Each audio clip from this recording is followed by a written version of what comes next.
It was one of those evenings that should have felt normal, yet it didn't. The faint buzz of the television played in the background, some crime drama Sarah had insisted on, though she wasn't really paying attention. She was sitting at the far end of the couch, her legs tucked beneath her, tapping away on her phone. I glanced at her for a moment, noticing the slight crease between her eyebrows. Something about her posture felt off, but I shrugged it off and returned to my emails. "Michael," she suddenly said, her voice sharper than usual. It wasn't her usual casual attempt to get my attention. This felt more intentional. "Yeah?" I replied, setting my phone down.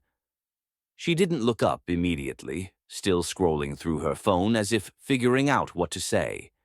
After a moment, she looked up, her smile not reaching her eyes. "We need to talk." The words instantly made me uneasy. "What's going on?" I asked, sitting up straighter.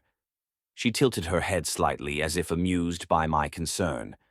"You know," she began, her voice light but tinged with something bitter. "It's incredible how oblivious you can be sometimes." "Oblivious about what?" I asked, narrowing my eyes. She leaned forward, resting her elbows on her knees. "Those business trips I've been taking with your brother James," she said, her tone suddenly changing. "Yeah," I said, my confusion growing. "They weren't for work," she continued, her words hitting me like a punch. "They were our little romantic getaways." At first, I thought she was joking, struggling to understand the absurdity of what she had just said. "Excuse me?" I whispered, my voice tight. She laughed, not nervously but with mockery. "Don't act so surprised, Michael. You've been blind for years. James has satisfied me more in a week than you have in our entire marriage." I stared at her, the words hanging in the air like an explosion that hadn't fully detonated. "Are you serious right now?" I asked, my voice rising. "Tell me you're not serious."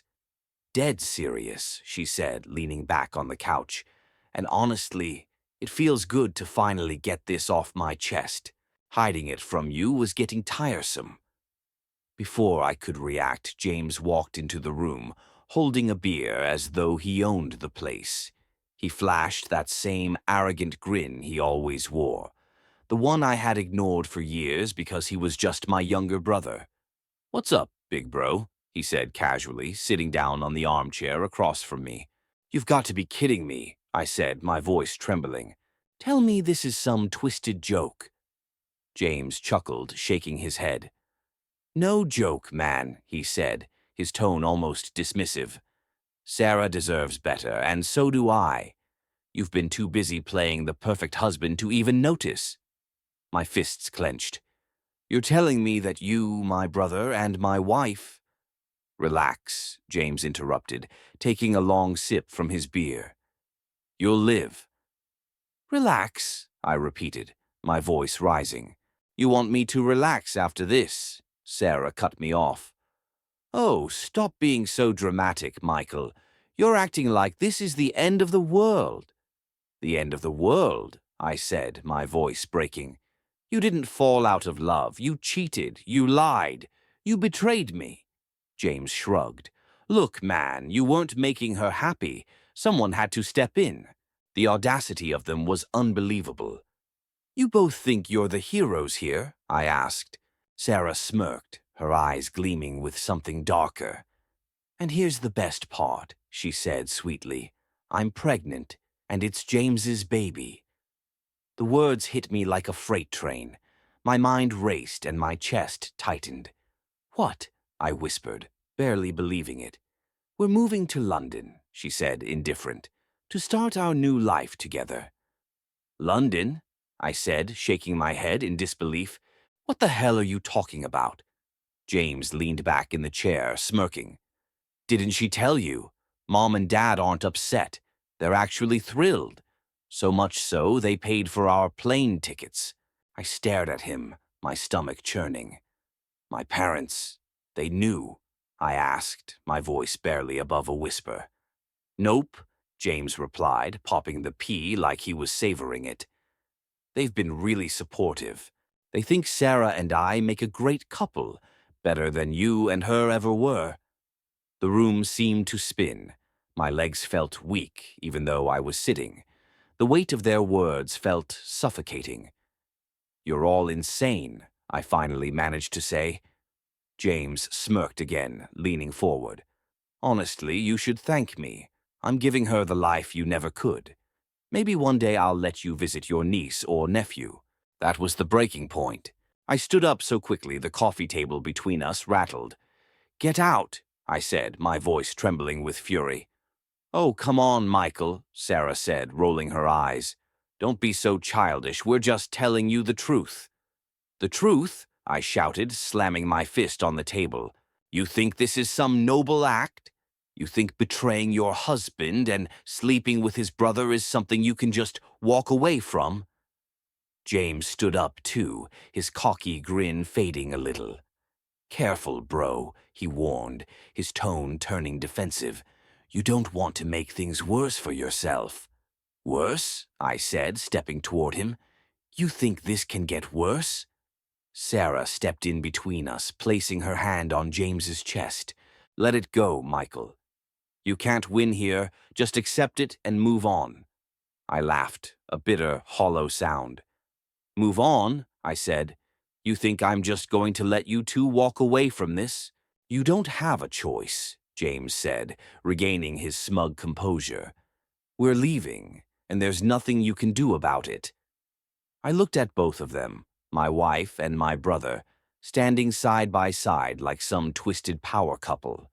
My heart ached, and my mind reeled. But beneath the pain, something sparked. "You're right," I said, my voice chillingly calm. "There's nothing I can do to stop you from leaving." James smirked, but Sarah hesitated, narrowing her eyes at me. "But you'd better believe," I continued, stepping closer to them, "there's plenty I can do to make you regret ever crossing me." For the first time, James's cocky mask wavered.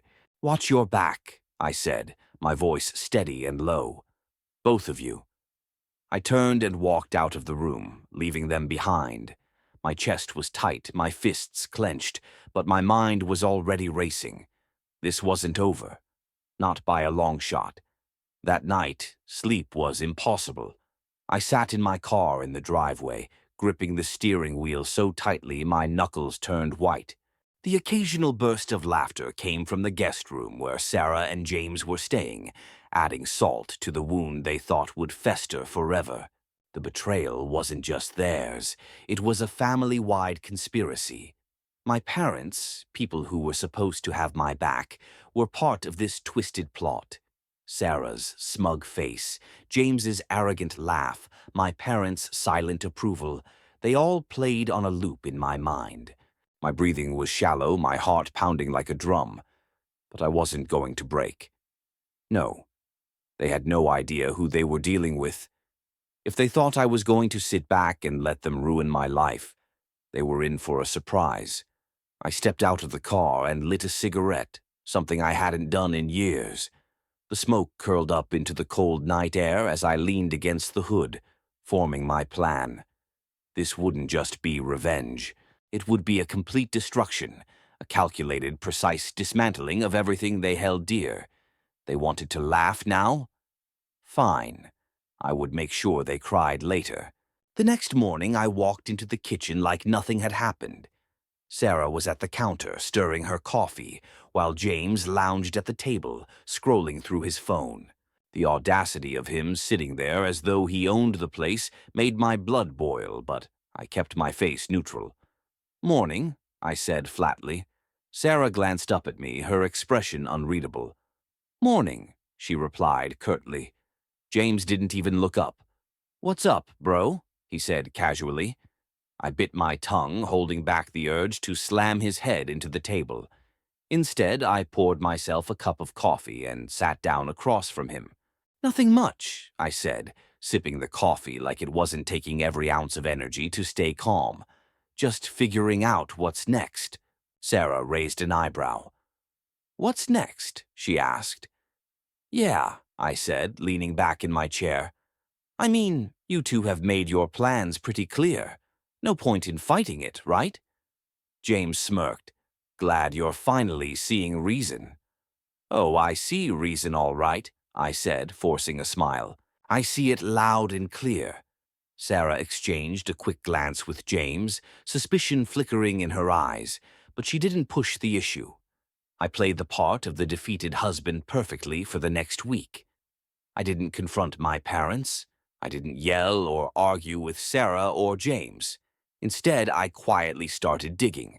Sarah had never been good with technology. Her phone password was still my birthday, a bitter irony I took advantage of. Late one night, while she and James were asleep, I unlocked her phone and sifted through her messages. There it was, everything I needed. Pictures of the two of them together, texts mocking me, and even bank transfers to James from a joint account I had with Sarah. She'd been funneling money to him for months. Gotcha, I muttered, forwarding everything to my own email. The next step was my parents. I visited them under the pretense of needing. My mother greeted me with open arms, her smile as warm as it had always been. It disgusted me. "How are you holding up, sweetheart?" she asked, her voice thick with insincerity. "I'm managing," I replied, keeping my tone steady. I just needed to ask for her advice. She had always been so good at these things. Her face lit up with pride. "Of course, Michael, anything for you," she said, eager to help.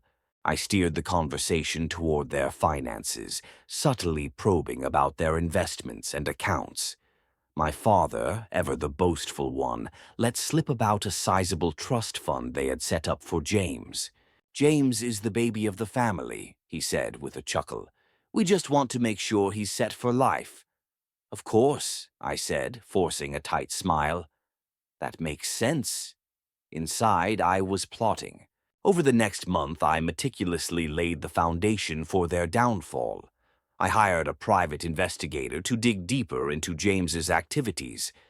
The findings were a gold mine, unpaid debts, a string of affairs aside from Sarah, and shady business dealings that could land him in serious legal trouble. I also began quietly siphoning money from the joint account.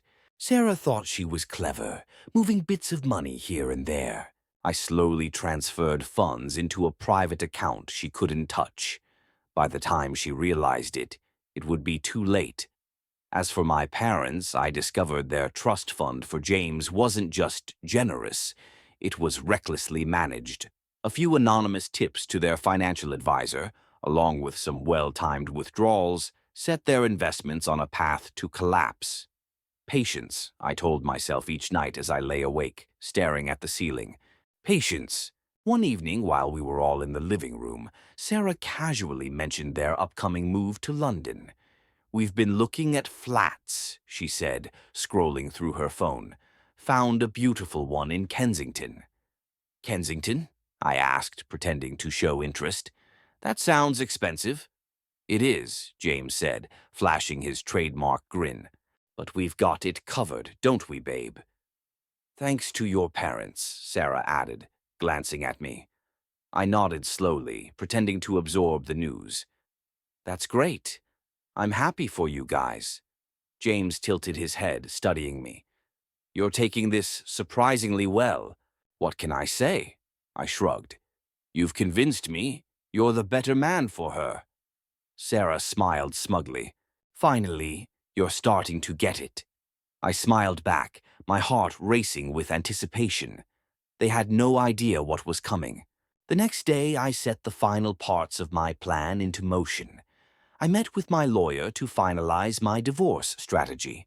With the evidence I had, Sarah's infidelity, the financial mismanagement, James's shady dealings, I had an airtight case. That evening, as Sarah and James lounged in the living room, I stood in the doorway, watching them. "Enjoying yourselves?" I asked, my tone light. James looked up and smirked. "Always good," he said, his grin widening. "It's all downhill from here," I added. For the first time, I saw a flicker of unease in Sarah's eyes. "What do you mean?" she asked. I didn't answer. I just turned and walked out, leaving them to wonder. The pieces were in place. Now, all that was left was to watch everything collapse. The morning began with chaos. I was in the kitchen, calmly sipping my coffee when Sarah stormed in, her phone gripped tightly in her hand. Her face was pale, a stark contrast to the fury in her voice. "What the hell is this?" she shouted, slamming her phone onto the counter. I glanced at her slowly and took another sip of my coffee. "What's what?" I asked. "My cards are declined. Our accounts are frozen. Overdraft notifications are blowing up my phone. What did you do?" Feigning concern, I set my cup down. "Oh, didn't I mention? I filed for divorce yesterday. Adultery voids any claim to our finances. You're not entitled to a dime." Her jaw dropped, and for a moment she was speechless. Then the explosion came. "You can't do this," she screamed, her voice breaking.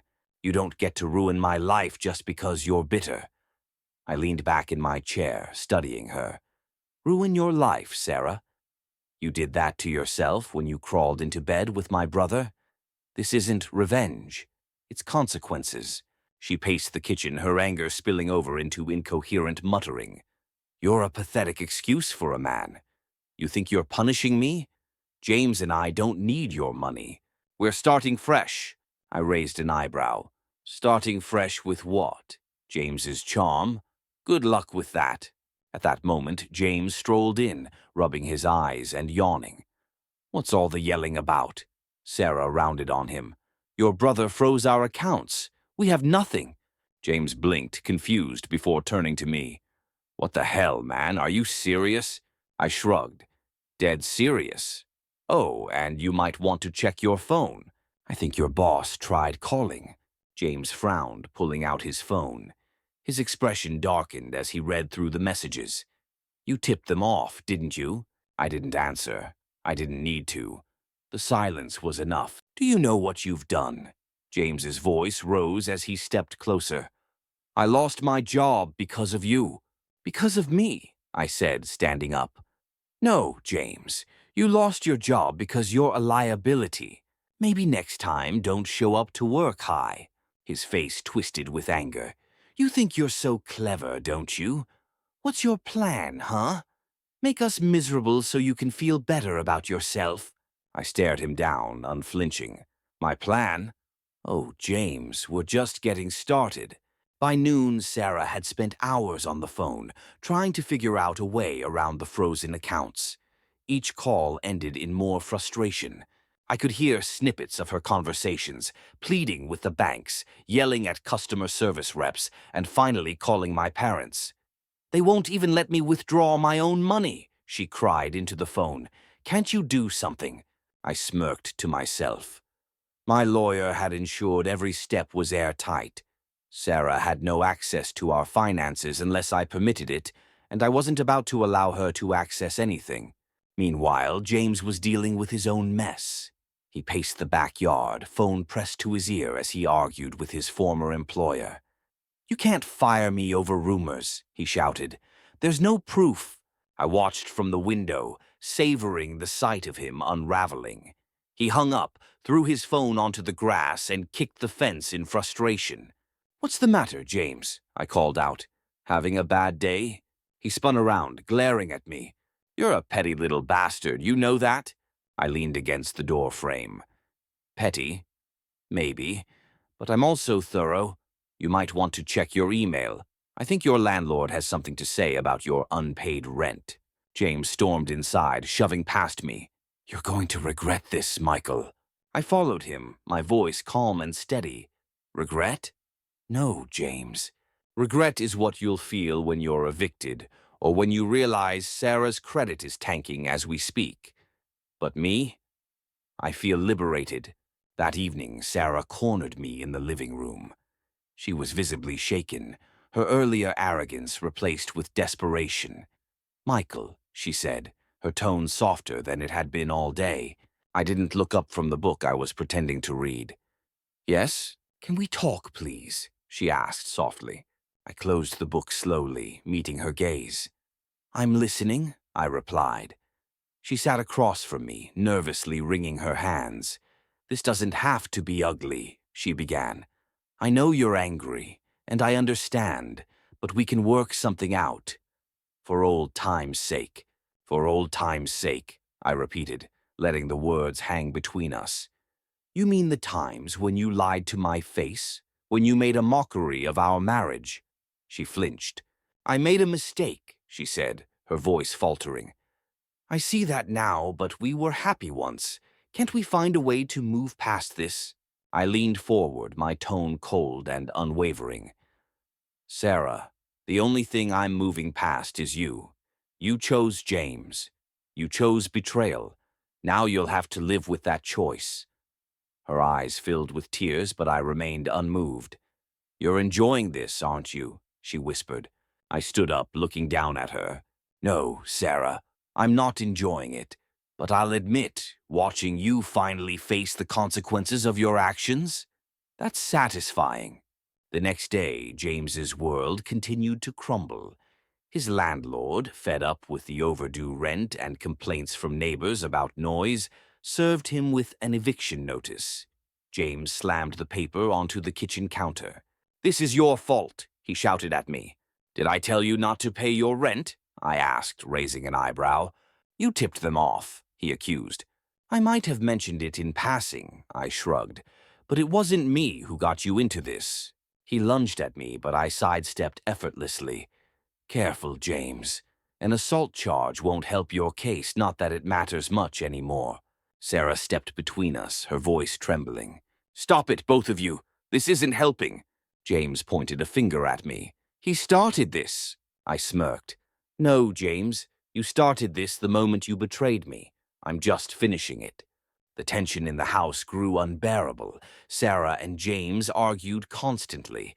Their once playful dynamic had been replaced with bitterness and resentment. "This is all your fault," Sarah yelled one night. "You were supposed to take care of us." "I lost my job because of him," James shot back, pointing at me. "What do you expect me to do? Be a man for once." I stood by the door, arms crossed. Sarah turned on me, her eyes filled with fury. "Are you happy now?" "Not yet," I said, walking away. With their financial situation in ruins and their relationship in turmoil, I knew it was time for the next step. But as I sat in my study that night, planning my next move, I realized something important. They were already destroying each other. Their betrayal had originally brought them together against me, but now, as their lives collapsed, they were turning on each other. All I had to do was sit back and watch the show. Still, I couldn't resist one last jab. The next morning, I left an envelope on the kitchen counter addressed to Sarah and James. Inside was a single note. "Welcome to Rock Bottom. Enjoy your stay." It didn't take long for the news to reach my parents. The property they had proudly gifted me years ago was gone, sold to the highest bidder. What they didn't know was that I had funneled every cent from the sale into my escalating campaign against Sarah and James. The first call came late in the evening. My mother's voice trembled on the other end of the line. "Michael, what have you done?" she cried, panic flooding her words. I leaned back in my chair, the phone pressed to my ear. "What I should have done a long time ago, Mom. Your betrayal has consequences." "You sold the house," she continued, as if saying it out loud would make it easier to accept. "How could you do this? That property was meant to stay in the family." I smirked, though she couldn't see it. "Oh, I think the family has done a fine job of tearing itself apart. Consider this my contribution." Her voice rose, desperate. "You're being cruel, Michael. We're your parents." I let out a bitter laugh. "Parents? Is that what you call it? Throwing your support behind Sarah and James after what they did to me? You didn't just pick a side. You chose them over your own son. So spare me the guilt trip." There was silence for a moment before my father came on the line, his tone sharp and filled with anger. "Michael, you need to stop this nonsense right now," he barked. "You're acting like a child." "A child?" I repeated, my voice low and cold. "Funny, coming from a man who played mediator for an affair. Did you think I wouldn't find out? You paid for their plane tickets. You encouraged them. We just wanted them to be happy," he snapped. "We didn't mean for things to get this bad." "Happy? I raised my voice louder than usual. You wanted them to be happy at my expense, and now you're upset because your plans didn't work out? Don't make me laugh. My mother interrupted, her voice pleading. Please, we can fix this. Just give us some time. Don't take everything away. Fix this, I repeated mockingly. There's no fixing this, Mom. You made your bed. Now lie in it. Before either of them could respond, I ended the call. The next few days were eerily quiet. I knew my parents were scrambling. Their finances had been hanging by a thread for years, and the sale of the property had halved their safety net. But I wasn't done. I hired an investigator to uncover every skeleton in their financial closet. Loans they hadn't disclosed. Credit cards maxed out in my father's name. A mortgage they'd refinanced too many times. Once I had all the details, I made anonymous calls to their creditors, pointing out every missed payment and overdue bill. The pressure mounted quickly. My parents began leaving frantic voicemails, pleading with me to fix things. You need to call us back. My father's voice, usually commanding, was now filled with desperation. We can't keep up with these payments. We need your help. My mother's voice followed, tearful and nearly incoherent. Please, Michael, we're sorry. We never should have gotten involved. Just call us back. I ignored them all. A week later, they showed up unannounced. I was in the middle of packing up boxes for my move to my new apartment when I heard the furious knock at the door. Opening it, I found my mother and father standing there. My mother looked pale, her eyes red from crying, while my father wore a mask of barely concealed anger. Michael, my mother began, stepping forward. We need to talk. I crossed my arms and leaned against the doorframe. What could we possibly have to talk about? You've gone too far, my father said, his voice tense. You've made your point. Now stop this madness. Madness? I repeated with a hollow laugh. You think this is madness? No, Dad. Madness is what you did when you helped Sarah and James stab me in the back. Madness is thinking you could betray your son and still expect his support. We didn't mean for things to go this far, my mother pleaded, clasping her hands together. We just thought they deserved a chance to be happy. Did it ever occur to you, I said, my voice growing sharper, that I deserved that chance too? Or was my happiness expendable? My father tried to intervene. You're twisting this into something it's not. We didn't want to hurt you, he said. But I cut him off, my anger boiling over. But you did. You chose to hurt me. You chose to support an affair, to smile in my face while you plotted against me. So don't stand here and act like you're the victims. My mother, broken by sobs, but I didn't waver. My father, however, wasn't ready to back down. This isn't just about you, Michael, he snapped. You're destroying this family. I stepped closer, my voice icy. The family was destroyed the moment you sided with my cheating wife and brother. I'm just making sure the pieces don't come back together. There was a tense silence before I finally added, if you're looking for help, maybe you should ask Sarah and James. After all, you did everything to ensure their happiness. Let's see how much they'll sacrifice for yours. I slammed the door before they could respond. The word spread quickly through the extended family. My parents, desperate and humiliated, started calling relatives to beg for support. Some helped, but most saw through their excuses. At one point, my cousin called me to ask about the situation. Michael, your parents are saying you're out of control. What's going on? I didn't mince words. They betrayed me. They supported Sarah and James's affair and thought I'd just roll over and accept it. I'm making sure they understand what betrayal feels like. They're not getting much sympathy, my cousin admitted. Even Aunt Clara said they deserve what's coming to them. Hearing that brought a grim sense of satisfaction. A month later, my parents hit rock bottom. Their house, the one they had fought so hard to hold on to, went into foreclosure. The shame was palpable. They stopped answering calls from relatives, retreating into the shadows of their own making. One night I received a final voicemail from my mother. "Michael, we've lost everything. I don't know what to do anymore. Please, if there's any part of you that still loves us, call me back. We're sorry. We're so sorry."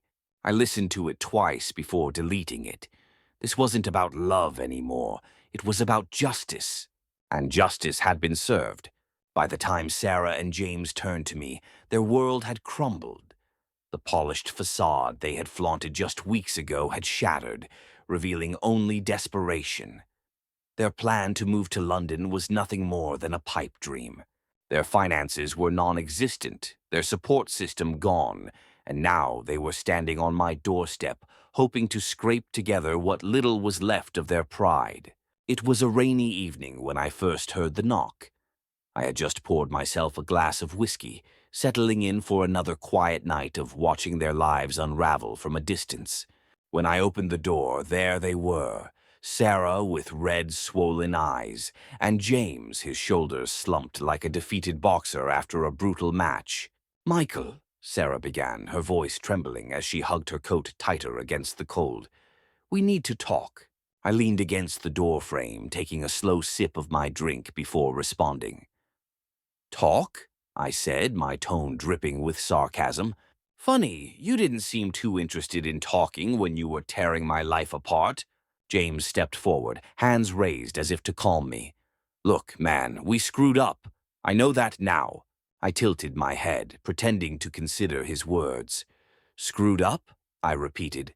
"Is that what you call destroying a marriage, stabbing your own brother in the back, and dragging my parents into the mess?" "Please," Sarah cut in, her voice cracking. "We were wrong. We made a mistake. We got caught up in something stupid, but we've lost everything. Michael, we need your help." The audacity of her plea was almost laughable. I stepped back, crossing my arms, staring them down. "Help," I echoed, my voice cold. "You want my help after everything you've done? Why don't you ask my parents?" "Oh, wait, they're just as broke and miserable as you are." Sarah's bottom lip quivered, and before I could process what was happening, she dropped to her knees on the wet porch. "I'm begging you, Michael," she sobbed. "I'll do anything. Just don't leave us like this. Don't let our child suffer because of our mistakes." Her words ignited a fire in my chest. "Your child?" I snapped, my voice rising. "You mean the one you conceived with my brother while I was working to give you the life you wanted? Don't you dare use that child as an excuse." James, who had been silent, finally spoke up. "Bro, please. I was an idiot, okay? I see that now. I've lost my job, my friends, everything. Just give us a chance to fix this." I couldn't help but laugh, a bitter, humorless sound. "Fix this," I said, shaking my head. "You think this is something you can just fix? Do you have any idea what you've done? You didn't just betray me. You betrayed every ounce of trust I ever had in you. You destroyed our family." James's face fell, his bravado crumbling. "I know, man. I know. But you're my brother. We're family. That has to count for something, right?" "Family?" I spat, my anger boiling over. "Don't you dare use that word with me. Family doesn't do what you did. Family doesn't sleep with your wife and laugh about it behind your back." Sarah reached out, grabbing the hem of my jeans as she cried. "Michael, I was selfish. I was stupid. I thought James could give me something you couldn't. But I see now that it was all a lie. He can't even take care of himself, let alone me or this baby." I yanked my leg away from her grasp, glaring down at her. "And you expect me to pick up the pieces? To save you from the mess you made?" She nodded desperately. "Yes, because I know you're a good man deep down. I know you still care." Her words were like poison. I knelt down to her level, locking eyes with her. "You don't get to use my kindness against me anymore, Sarah. You used me, you lied to me, and now you're trying to manipulate me into saving you. Not a chance." I stood back up and turned my attention to James, who was avoiding my gaze. "And you," I said, pointing a finger at him, "you've been a parasite your entire life.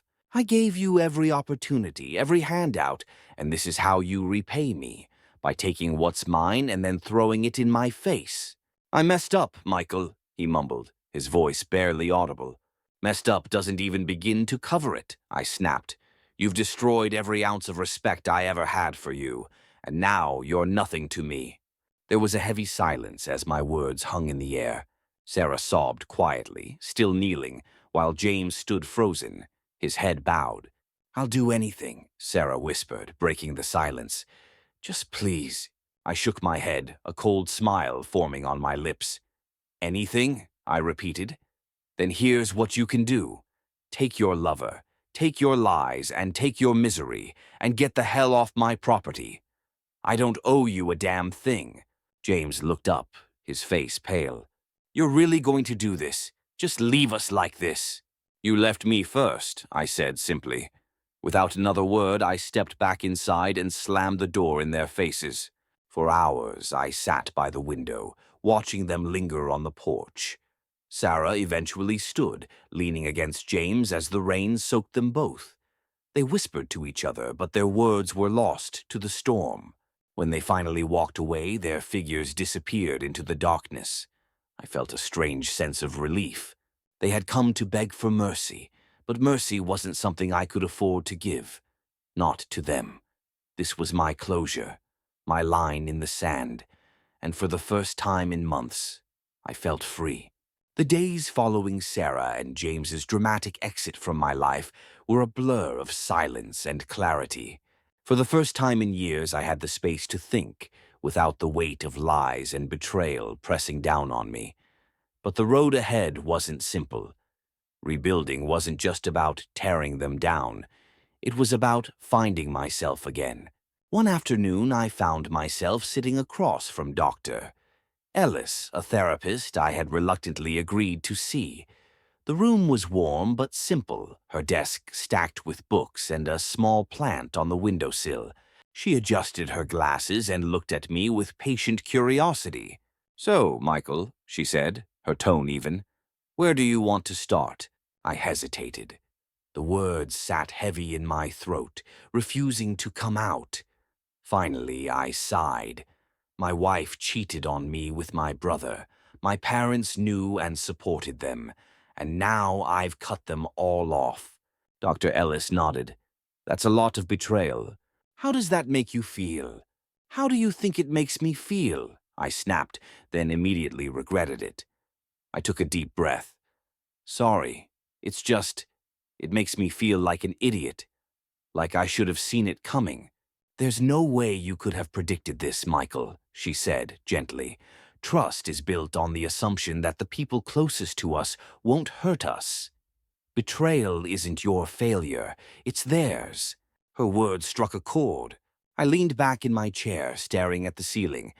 I just don't know how to move forward, I admitted. You start small, she said. Rebuild your life one piece at a time. Figure out who you are outside of what's happened to you. I took her advice to heart. I started going for morning runs, something I hadn't done since college. The fresh air and rhythm of my footsteps became a strange kind of therapy. I focused on work, pouring my energy into projects I had neglected during the chaos of my personal life. Then there was Genesis. We met at a coffee shop on a rainy morning. I had ducked inside to escape the downpour, and there she was, struggling to juggle her umbrella, a stack of books, and a steaming cup of tea. I extended a hand, stepping closer to her. She looked up, surprised, then smiled. Thanks. I could use about 3, she replied. I helped her settle at a nearby table, and before long, we were talking. Genesis was a freelance artist working on illustrations for a children's book. Her laughter was warm, her eyes full of light, and her presence was strangely calming. Do you come here often? She asked as I stood to leave. Not really, I admitted, just trying to escape the rain. Well, maybe you should, she said, scribbling something on a napkin and handing it to me. Her number. Over the next few weeks, Genesis became a constant presence in my life. We met for coffee, took walks in the park, and discussed everything, our dreams, our failures, and the scars we both carried. One evening, as we sat on a bench overlooking the city, she turned to me with a curious look. "You're holding back," she said softly. I frowned. "What do you mean?" "There's something you're not telling me, something heavy." For a moment I considered brushing it off, but there was something about her that made me want to be open. "My ex-wife cheated on me with my brother," I finally said. "It's been a lot." Genesis didn't flinch or look away. Instead, she placed her hand over mine. "I'm sorry," she said simply. "That must have been incredibly painful." "It was," I admitted, "but I'm trying to move past it. I just don't know if I'll ever trust anyone again." "Trust isn't about forgetting what happened," she said. "It's about deciding who's worth the risk." Her words stayed with me long after that night. As the weeks turned into months, my life began to shift. I started volunteering at a local shelter, something I had always wanted to do but never found the time for. The work was humbling and fulfilling, giving me a sense of purpose I hadn't experienced in years. Genesis and I grew closer, but I was careful not to rush things. She was patient, never pushing me beyond what I was ready for. One evening, as we prepared dinner together at my apartment, she suddenly paused, a thoughtful expression on her face. "Do you ever think about what you want next?" she asked. I stirred the pasta, considering her question. "I used to," I said, "but after everything that's happened, I've been afraid to hope for too much." She smiled, tucking a strand of hair behind her ear. "Maybe it's time to start hoping again." The turning point came during a charity gala for the shelter. I had been invited to speak about my experiences volunteering, and Genesis had offered to come with me. As I stood at the podium, looking out over the sea of faces, I realized how far I had come. The anger and bitterness that once consumed me had started to fade, replaced by a quiet resolve to rebuild. "I've learned that life doesn't always go the way we plan," I said, my voice steady. "But it's in the aftermath of our struggles that we find who we truly are. We can choose to let pain define us, or we can use it to grow." When I stepped down, Genesis was waiting for me. Her eyes shone with pride. "You were amazing," she said, squeezing my hand. For the first time in a long time, I believed her.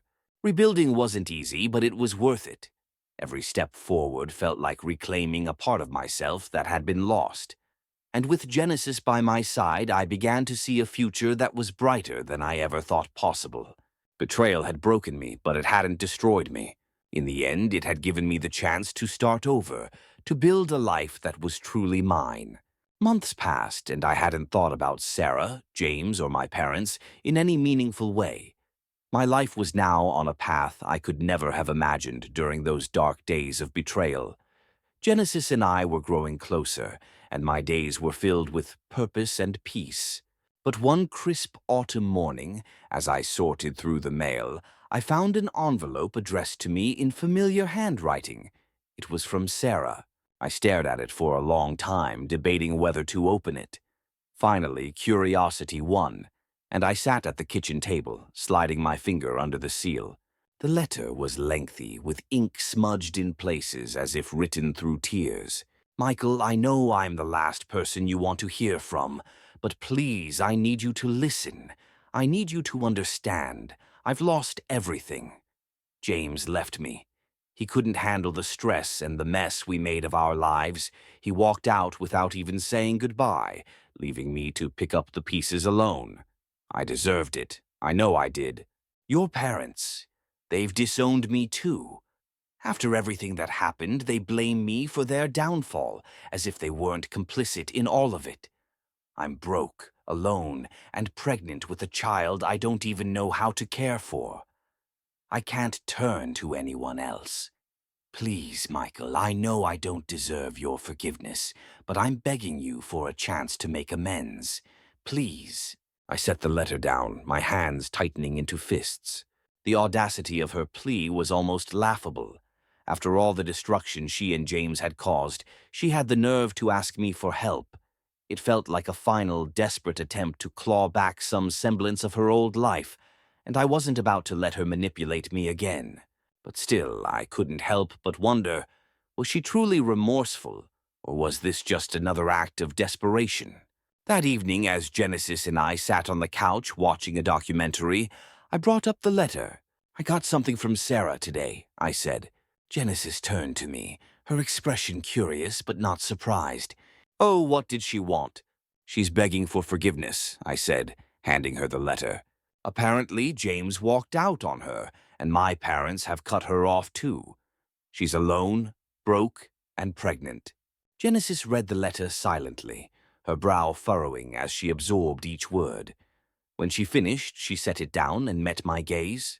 "What do you think?" she asked. I shrugged. "I don't know. Part of me feels like I should just ignore it. Another part wonders if I should confront her, get some closure." Genesis reached for my hand. "Whatever you decide, just remember, you don't owe her anything. Closure doesn't have to come from her. It can come from letting go." That night, as I lay in bed, her words echoed in my mind. Letting go. It sounded so simple, yet it was the hardest thing I'd ever tried to do. The next morning, I made my decision. I took the letter, crumpled it into a ball, and carried it out to the fire pit in my backyard. I lit a match and watched as the flames consumed the paper, turning Sarah's words into ash. The weight that had clung to me for months seemed to lift with the smoke. A few weeks later, life threw one last curveball. I was leaving the grocery store when I saw her. Sarah.